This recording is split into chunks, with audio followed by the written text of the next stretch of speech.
Okay, so this next one is just a quick idea that I think you'll find useful and interesting that relates complex numbers to the angle addition formulas that y'all need to know for this course. So here we go. Here's the idea. Recall Euler's formula, right? So this is one of the big tools for dealing with complex numbers. I'm going to apply Euler's formula to this angle theta being a plus b. And of course, now just writing that down, right? Just blindly writing that down, you get this. So right away, we can kind of see what the foot in the door is going to be, right? We don't yet know, let's presume, how to deal with angle addition for trig functions.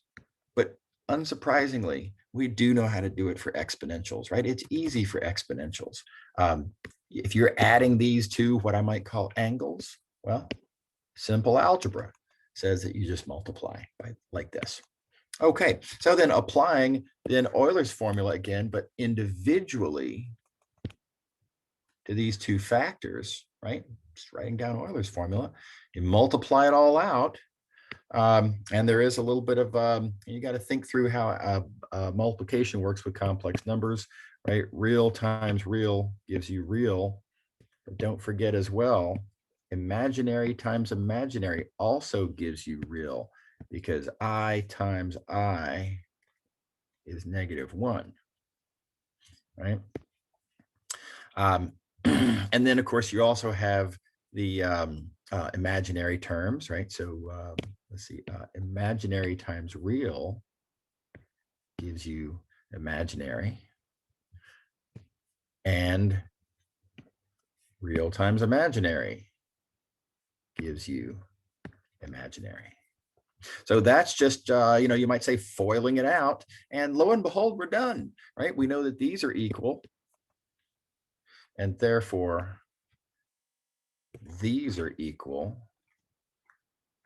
And because these are two complex numbers written in, rectangular form, that means that the real part is equal to the real part. And there's our angle addition formula for cosine. And it means that the imaginary part is equal to the imaginary part. And there's your angle addition formula for sine. So it's a really cute little trick. Remember, so all you need to know to be able to do this is Euler's formula. And to make this clever choice of letting the angle be a plus b.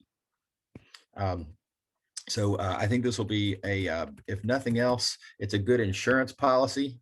If you should happen to forget these formulas, now, please do go ahead and memorize them, right? It's important to have them memorized. They're going to come up a lot in this course. But if on the exam, let's say, if you just can't remember, got a nice little handy way to rederive them as needed. Okay.